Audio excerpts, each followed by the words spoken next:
be, and I'm not. And why the date of 23, maybe that's when it was purchased, or when that particular person got I it. didn't see. Oh, is there a 23? Well, the 23 was the date that's handwritten in the front here. You know. So that may be when he bought it, or when he got it from somewhere else. You know, this person. But I think I got that at an estate sale or something many years ago. You know, I just picked it up because it was kind of interesting, and it was sitting on my shelf. I just couldn't find it until the other night. So now they list comps. So there's General Electric, Westinghouse, Fort Wayne, Sangamo, Duncan, and Columbia.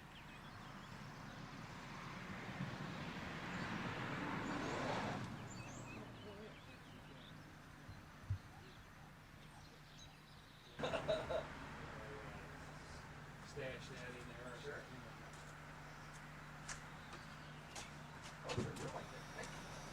You could start at the beginning at the line finder. Beginning at Your activity is going to be on those first two switches on the middle shelf. Middle shelf? Yeah, that's where the activity is. That's where this line is. Afterwards. Okay. This is how we start a call. This is the line finder switch, which locates the line which wishes to make service.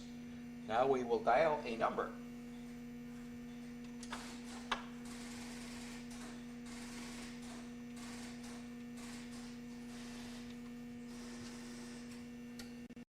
not going to do a whole lot of exciting things with the line finder anymore. No, there's no more activity in this area. All the activity is in the other room. Will this one go into test Sure. mode and? Sure, I can do that. Here's the test mode.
Were we peg counting up, were we? Running up the count, I want it as totalizer first selector. Yeah. What it says and What it says and what it is two different things, I'm sure. That's what it was shown as. Now, if we follow the cables, Go to the front room. Skip the washroom. how's the new well working out? We get the. Well, you know, I didn't use any water throughout the winter. We never did get the plumbing all the way hooked up. And as a result of that, the water just sort of sat. And the first water I drew out of the tank was pretty rusty. Well, it had a cloudiness. It was like clouds floating in the water of some rusty looking material. And well, I dumped a couple buckets first and then tasted of it, and it tasted kind of like iron. And I wondered if it was something that was coming from the tank, that, you know, that it was in the tank like that. And I ran the garden hose outside for several hours. I ran it at a relatively low speed so that the tank would fill and empty, rather than just a full throttle, so to speak. Yeah. And eventually it cleared up pretty good. But we want to get at least get the bathroom hooked up on the toilet hooked up onto it, so that you do get some usage on it, you know. Yeah, yeah. Oh, we gotta find our first selectors. The first selectors are over here. I'm not sure which one we'll hit. Let's see where we go here. Let's first one on the shelf. Alright, what's the other switch going to get?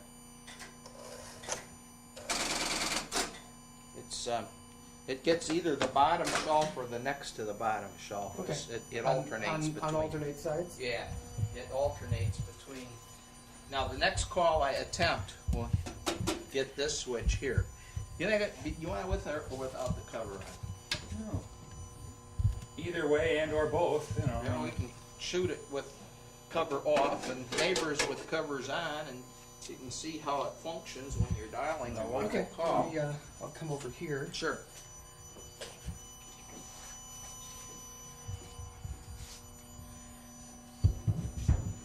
That must be quite a camera there. Oh, it's great. It's a beauty. Yeah, I guess so. It's pretty fancy. That Okay. must be a commercial type, huh? It's about halfway there. Is it? Yeah. Okay. So when you pick up your telephone and that line finder that we saw first operates, it connects you to the first selector. Now we're into the first selector. The light comes on the end of the shelf to indicate that there is a call waiting to be dialed in that shelf. We will dial a local call, and the first digit is a 2, so we'll go up to level 2, and the switch cuts a rotary on level 2 and is now into a second selector. The second selector is up on the shelf up here. We moved from the lower shelf to the upper shelf. Now, which switch, I don't know, but we'll soon find out. First one, very good. Now that first digit that we dialed is what we call an absorb digit. The switch goes up, marks the level, and then releases again. And we'll do another digit here, and that does the same thing. And then we'll have the third digit,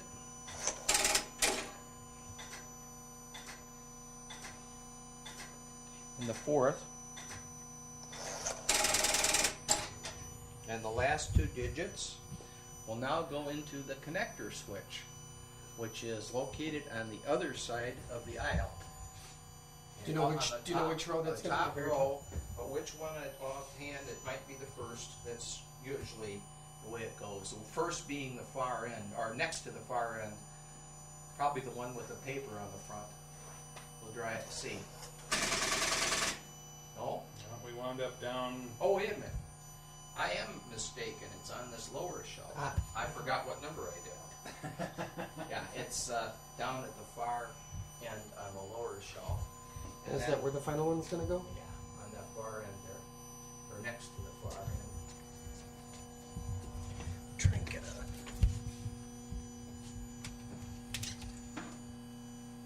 Okay.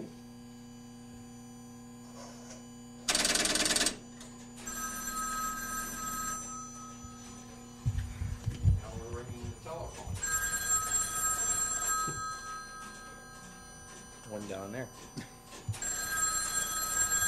So that's how you make the call to the office. Is that picking up the ring?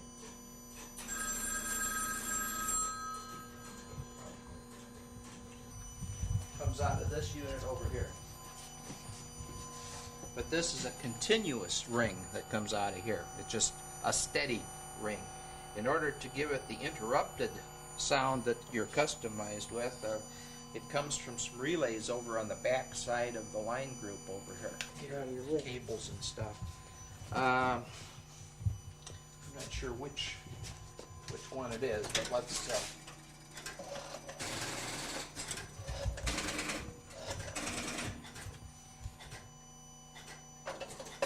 a reverting call.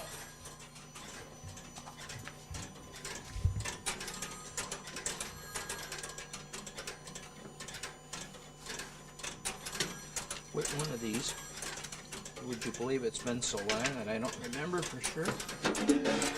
Well, there we are. And you got a series of relays that work in a chain to give you a timing element so that you get a ring and you get a silent period in between.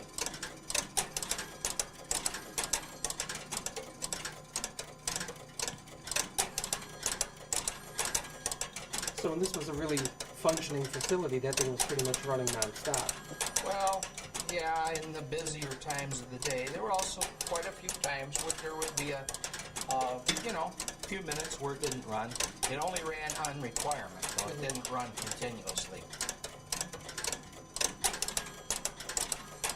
This equipment is about 1936 vintage. It's first installed by the Mountain States Telephone and Telegraph Company in a little town of Morenci, Arizona. It was replaced with something larger and more modern, and then it was sold to the Wyoming Telephone Company at Pinedale, Wyoming. They installed it in Pinedale and used it there for several years until they outgrew it, and we bought it from them and brought it here. So this is third hand by the time it got to Bergen. Well, that's pretty amazing. It's tough stuff. Yeah, it lasts. There's no question about it. Calls like, for instance, 800 calls. Here, grab that dude once here.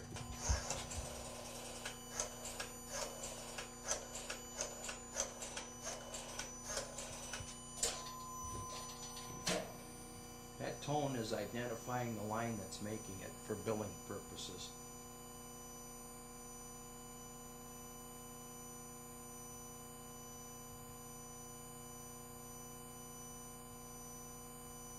Oh yeah, let's. I wanted to get some dial tone.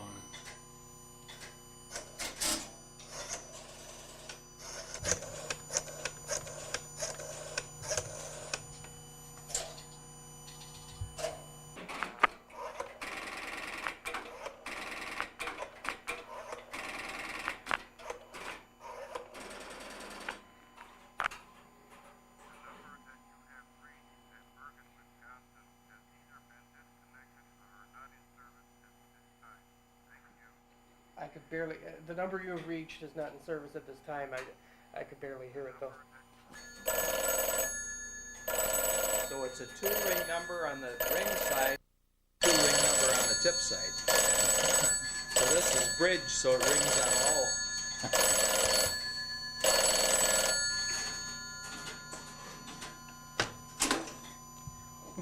Clunk. Place is still functional. They've been doing things in the industry, though, that have kind of ruined things. It used to be I could make long-distance calls out of here to most anywhere. You know, they would be recorded and all that, but now they've gotten so sophisticated in the toll offices that unless you send the calling number, they won't let the call go through anymore. Well, this equipment is not set up to set the calling number, so therefore it doesn't work. But it will work.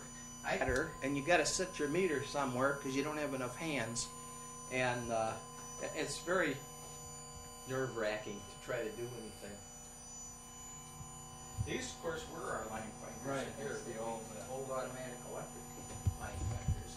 We ran out of lines, or we were so close to being out of lines, and then we did something that probably nobody in his right mind would do. We replaced the frame while it was still in service. And those are the blocks that came from this line group, which we took off and got them out of the way as much as possible. And there's still all the step stuff is still on there. We got a lot of cleaning up to do one of these days. We've got some new cables that we brought in from outside that need to be terminated on the frame. That hasn't been done yet either. Well, there's a lot of work to be done. But none of it is pressing real badly. What exactly is this bank here? This here. Yeah. Okay, this is where the lines and telephone numbers are connected to the outside world. And those blocks that you see are the ones that the telephone numbers are on. Each row is a telephone number, a specific number. Those that have the yellow bars on them are disconnected numbers, and that yellow bar connects it to that recorded announcement. So that they used to have to use wire straps in there. When I first worked for the for the bell, as my Canadian friends say, we used to have to wire those with little wire straps, you know, wrap them around 3 or 4 times. They didn't solder them in, but you wrapped them, and if you didn't have a good, nice, tight wrap, sometimes they worked, sometimes they didn't. But they came out with these tools later, which are much faster. The only thing is you got to be darn sure to clean the old solder off before you put these on. Otherwise, it spreads the jaws on the thing, and they may work in that particular case, but if you reuse them elsewhere, they may not make a connection. So how many lines did you service out of here? Or do you service out of Yeah, here? well, Because- well, when it was mechanical, like how many calls could you process simultaneously at this station? Well, that and how many lines we had are two completely different numbers. But we could actually handle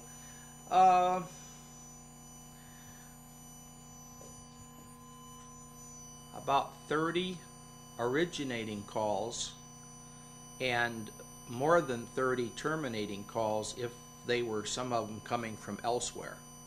But you only had the capability of providing dial tone to 30 customers simultaneously. And you never ever hit that number. We would get maybe 12. That'd be about max at any time.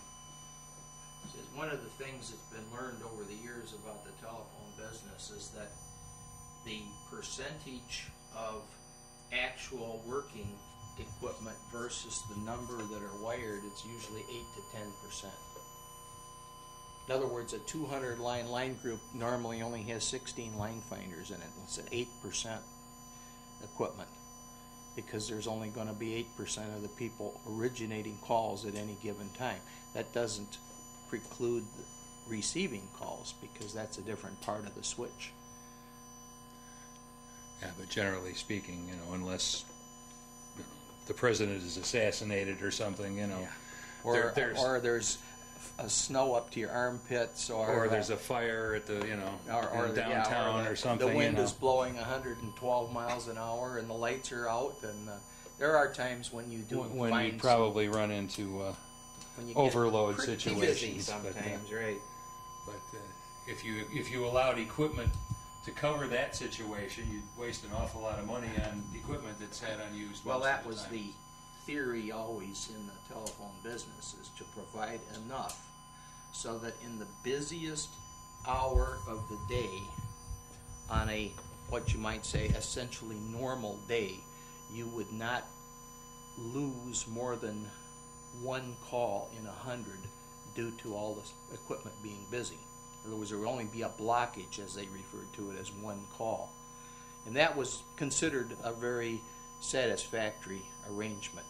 And obviously, when you know, like that 100-year flood or something they talk about, you weren't equipped for that very unusual situation. You were only equipped for those situations that would be expected to have happen on occasion. So that was part of the trouble in some offices. Is the crossbar offices in particular were more subject to blockaging. They would handle a good amount of traffic up to a certain critical point. Beyond that point, everything would back up. It was just like a traffic jam. Step offices would continue to handle whatever they were capable of handling. Panel offices would handle whatever they're capable, but the crossbar offices could just plain grind to a halt under certain heavy traffic conditions. I worked in the Skokie office for several years, and we had some situations, bad storm conditions and snow and stuff like that. And we've had the thing just practically grind to a halt sometimes. Of course, it's not crossbar anymore, but it was back 40 years ago. Unfortunately, I wish it was. Over 40 years ago when I worked there. But I worked in the panel office in Evanston, and I worked in the step office here and in Sharon. And so I had a little experience with 3 types of switching before we got into digital switching. Now, there's not a whole lot of panel stuff left, I guess. I don't think so.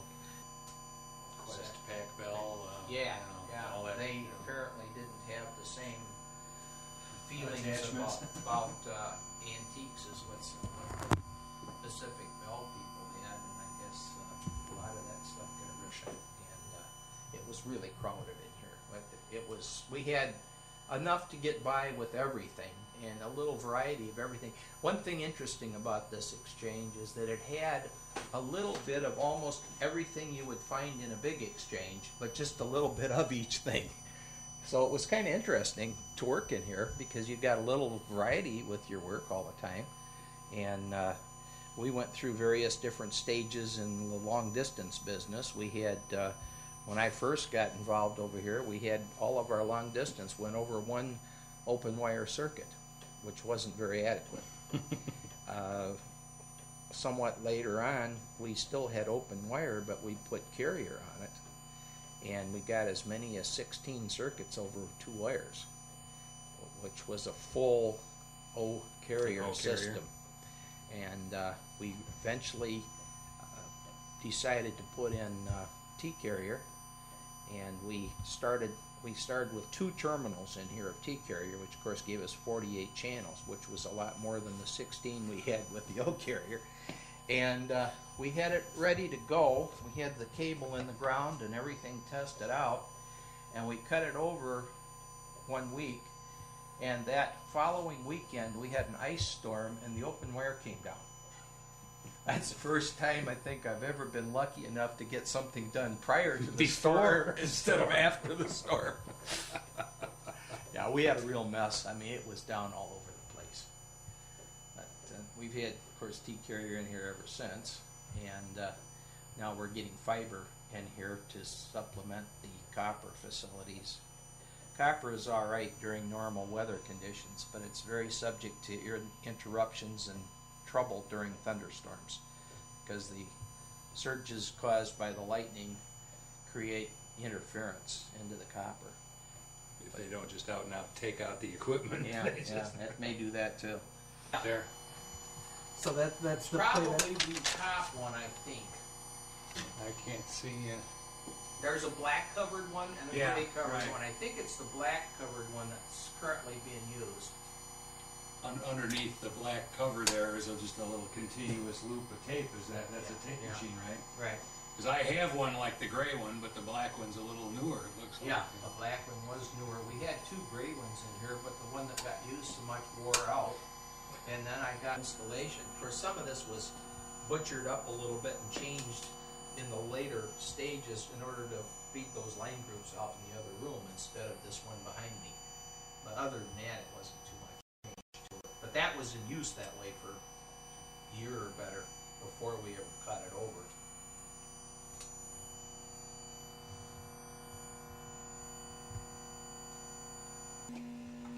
Hey, go ahead, walk through. I'll follow. I just wanted to get a shot. Sure. Yeah, this is to cover off the back of that fiber terminal I was working on. This is just all carrier stuff in here that was added after we were full up in there when we put this in. This is our digital switch. This first unit of equipment has 2 things that are rather unique to that particular unit. The top shelf is the interface between this exchange and the host exchange at Sharon. That connects to span lines, T1 lines up at the top. So this exchange, this is just a slave to the main one. Exactly. In Sharon. The second shelf down is a ringing and alarm shelf where the actual ringing current and the interruptions for the ringing current are generated, and the alarms for something here, a blown fuse or some type of trouble. The lower 4 shelves are actually customer lines. Each one of those units that you see there has 4 customer lines on it, with a few exceptions, but the majority of them have 4 lines. The second unit of equipment, the 2 top shelves are just storage areas for extra equipment. And then the bottom 4 shelves are additional customer lines. That in itself, the 2 bays of equipment form a remote switch unit. Then The additional 2 bays that we have, which are not in service, they're there for growth if it ever happens, are a second remote. It has the top shelf, which is similar to this top shelf, which is the interface with the host office. The second shelf, however, is just a storage shelf because it can use the same second shelf that's in here. It can share it with the original. And then the lower 4 shelves are customer lines, and the same thing goes for the far end one. The 2 top shelves are storage, and everything below is another 4 shelves of customer lines, so that this office has the ultimate capability of about 800 lines as it's installed. But we're not using more than about 230 at the moment, so I don't think we're going to push it too fast.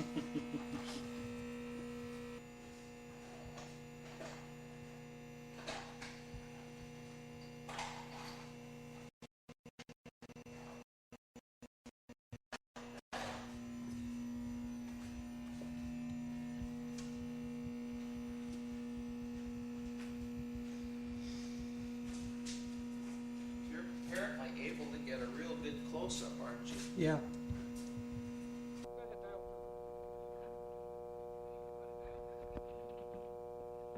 Well, let's see.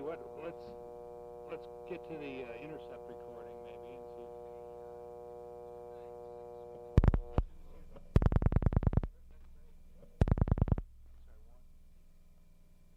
1-8.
That you have reached at Bergen, Wisconsin has either been disconnected or are not in service at this time.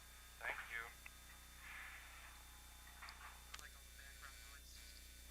The number that you have reached at Bergen, Wisconsin has either been disconnected or are not in service at this time.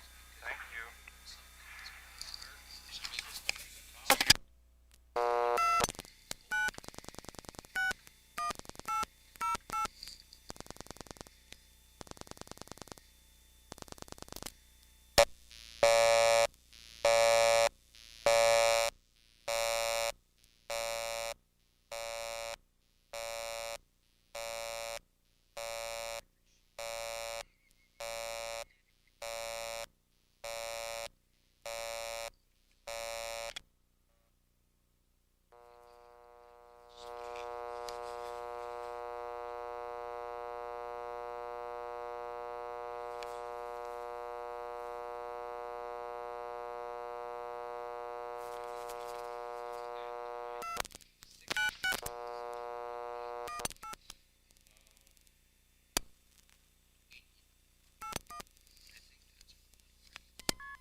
You must now dial 1 or 0 and then the area code and number. Please hang up and try.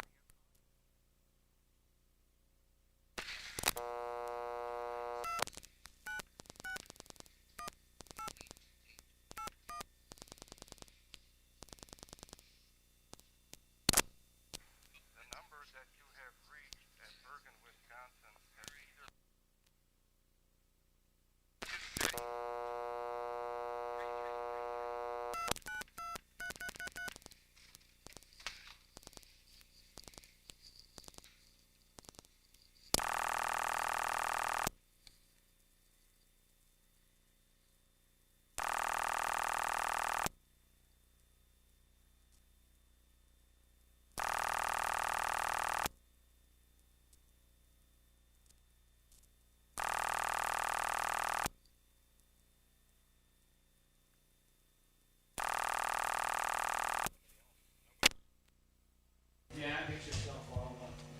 self-logged out. organized and logged out. Before I leave. String any new wires anymore. He just sits down at his terminal and types in Joe Blow is on this phone. After a bit and the screen will go dark. I used to unplug the thing or shut the thing off all the time. And after doing that for maybe a year, I turned it on one day and a puff of smoke came out and something smelled very acrid. Didn't reuse that terminal. I got a different one. And since then I've left the power on the thing because I think it's the surge of turning it on that's harder on it than just sitting there. And the screen will go blank after a period of time. So it goes into a screensaver mode. Yeah, it's... Yeah, we seldom turn anything off at work unless we absolutely have to. Computers, monitors, everything stays on. The feeling was that by shutting it off, you were maybe protecting it from surges or lightning. Yeah.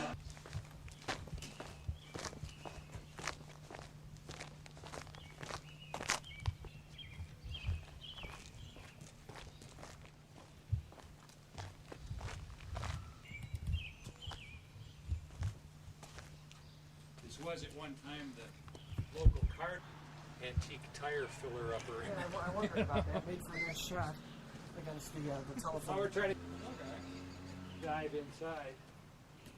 We went in that door and came out this way. Well, I figured you might do that.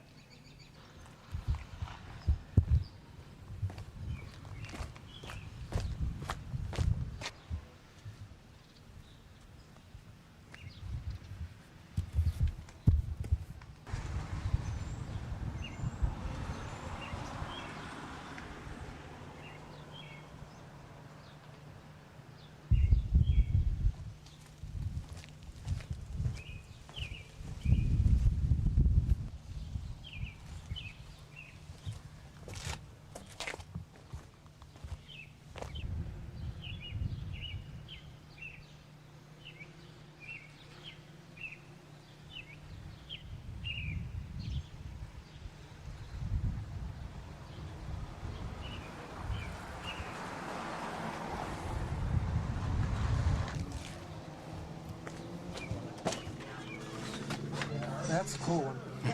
That's long. The boys were cleaning out a bunch of stuff here. Uh-oh. After they got done, I see this cover laying there. Then I see... Shorted something when they pulled the can off. Yeah, I think so. So this hasn't changed any, I don't think, since you were here last. I don't know what's in that big box, though. That's something I don't know about. We've got a big job coming up here. What is it? You like that two-tone? Two-tone, Yeah. Well, set. actually, it had a beige housing on it once, and somebody dropped it. So, So it ended so up it's now a two-tone. two-tone Stromberg.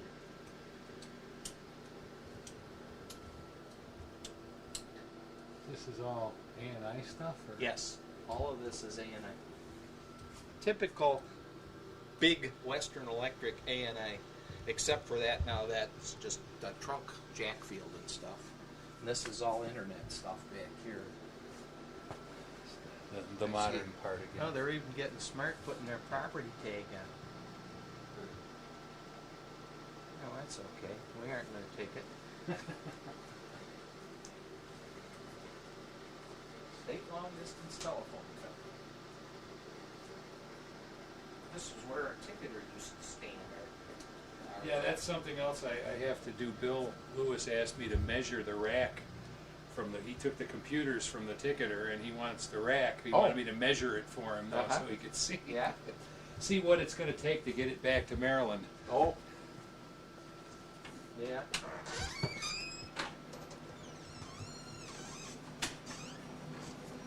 Well, this is. Oh yeah, the step section has gotten shorter. Much shorter than it used to be. Back the step used to go all the way to the back. Yeah. And it's right here. Yeah, I know.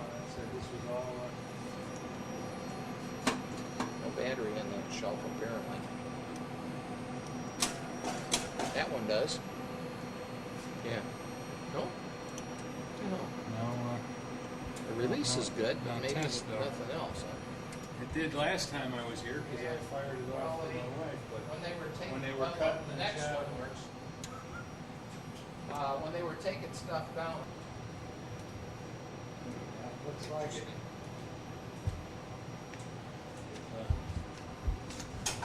That one's still alive, apparently. Seemingly so, anyway. Yeah, well, finding a fuse or two isn't going to be a momentous thing. Someday I hope to get some of this stuff working again, but the trouble is, the longer we go, the more stuff we tend to pull out because we need more space. Yeah. Now, when these gentlemen were here a few months ago, the step equipment went all the way to the back on that side. Now look where it ends. Right there. And then what's on beyond that is all stuff we just put in. It sits. We put in, that's a new group of lines there, that first bay there, that orange chopper. That, when it's fully equipped, which it isn't, but it's half equipped now. When this thing is fully equipped, just this one day, it'll hold 1,080 lines in one day. The old stuff holds 300 in a bay. So it's smaller. Yep, it's more compact. Well, actually, this line equipment is tank equipment EMS.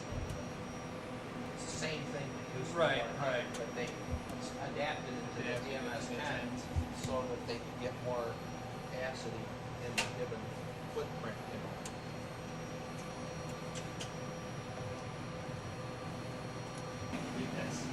Ouch. I wasn't here during most of this. It was too painful. Too big, I would imagine so. Yeah.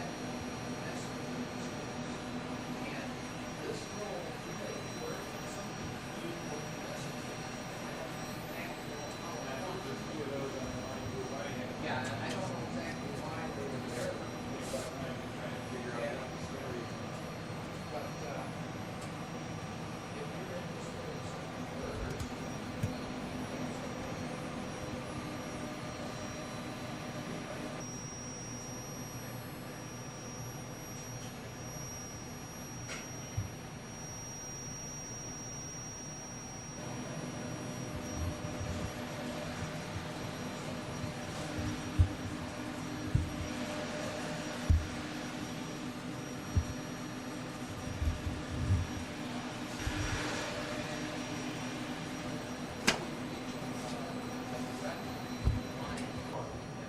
but any other software you want. When you cut the wires, though, leave as much wire as possible on the big dam lead, and you'll know the line. I don't remember which he's I don't remember which is which. One's out. Want some better light, man, here, can you take the rest detail again? Well, yeah, I'd say, you know, when you clip them, clip the wire as close. These are the line relays. There's one set of these for each customer, so there's 200 customers per bay here, and one pair of relays for each customer. So these are the ones that when you pick up your phone, these relays pull up and let the system know that you want to make a call. And then they would activate the line finders if the line finders were live. And Guys, light. Work it back in the hole. in the hole there. Yeah, I think the hand lamp went down the base.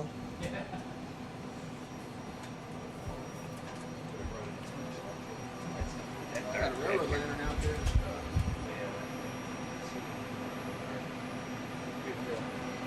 Grab one extra one from what you need there. I'd like to have one of this type. I have some of the other ones you gave me before. This flavor. Haven't bought a new pair yet. You didn't see a diagram on wiring these up anywhere, did you? You've been going through paperwork. I can get the information on those. I have. What did you got a line group? What do you got? 330, 13 finders? You know? Well, I've got all that automatic electric in there. Oh, you got AE finders? Yeah, partial of them. Oh, okay. There's not a lot to it. It's battery ground, and then one pair is in and one pair is out. We just don't remember which pair is in and which pair is out. Yeah, I don't think it would make too much difference.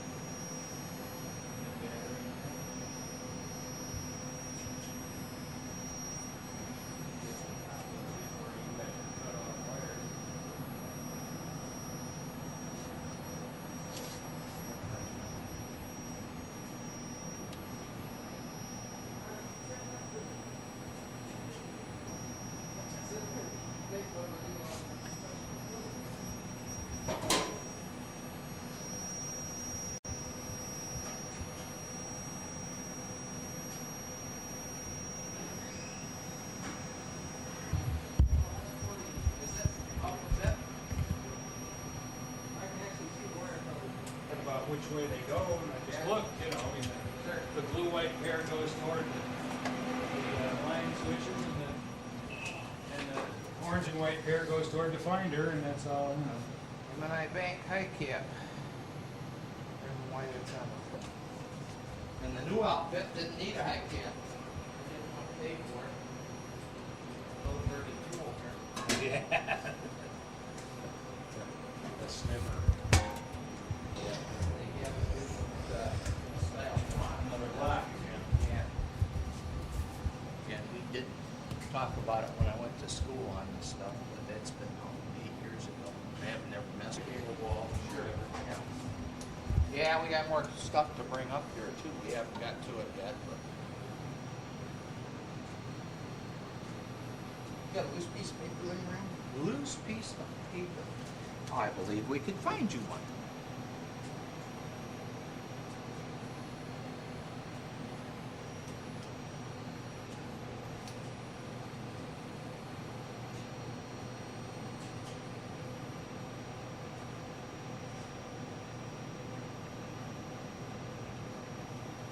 Place is a bit bigger than Bergen,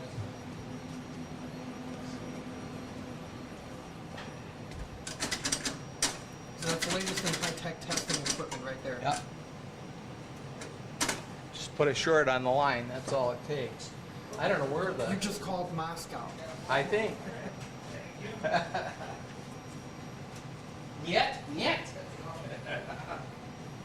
Yeah, well. We had a test set that's got a plug that fits right in there, but You can take a picture of anything. That's right. And it's made by Chrysler. by whom? See. California. You Yeah. know where that is? I don't know offhand where El Monte is, but I know ATC, yeah, they made all those phony candlesticks and goofy. You guys know where El Monte is? Yeah. The conventional carbon blocks, you know, and all. And I can recall one time that we blew the winding on a line relay in the line finder. And come to find out that the carbon block was the blue block that's got the wider spacing like you use out on an open wire line.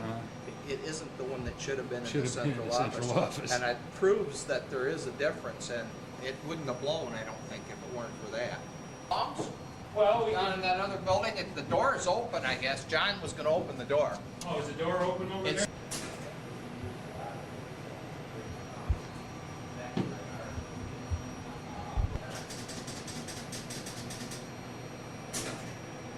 With few exceptions, the Western Electric step equipment.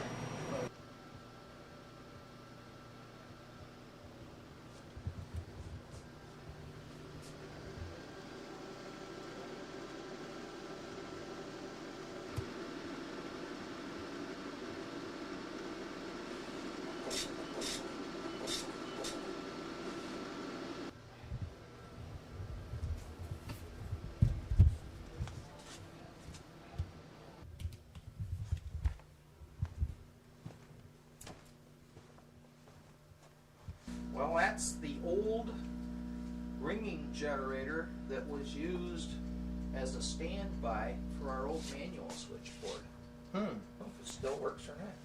Maybe. Oops. All that did was take the read. Yeah, and it interrupted the DC, ran it through this transformer, and it would come out with a chopped AC. And that's the way it worked. So that's the old ring generator? Yep, that's the 1920. Ringing interrupter. No, it's actually a generator. Yeah, it's or they called them pole changers, is what they were called back in those days. Now, did that run constantly or only on demand? Usually they were run constantly because many of them, certain varieties of them, did not have a good starting characteristic. They would not start. Sometimes you had to bang on the case or tap it with your finger or something. And because of that fact, a lot of places ran them continuously because it would be pretty uncomfortable or unhandy for the operator to have to get up and go tap it. Yeah. But that's how she ran. Here the last few days. We had it hot here a week ago.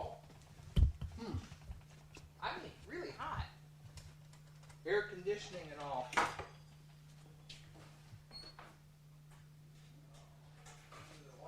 This is just the kind of place I love to feel my way through. Lots of stuff.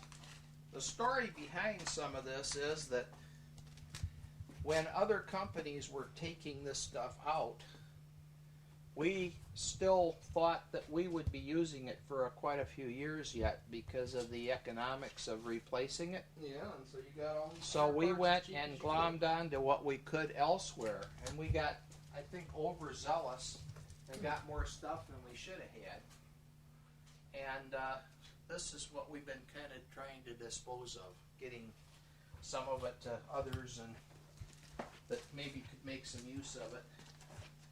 A mental block as to what his name was. What is his name? He was here too. I've seen him. His name is Bill. Bill what? Bill something or other. Mike will know. He knows who he is. He's been here. In fact, they've both been here at the same time. See, this building we've having some structural problems with. That's our lock.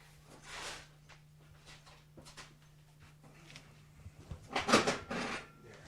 That's a door lock. And eventually use it just for, demonstration purposes, you might say. Strawberry Carlson stuff is something I don't have a lot of.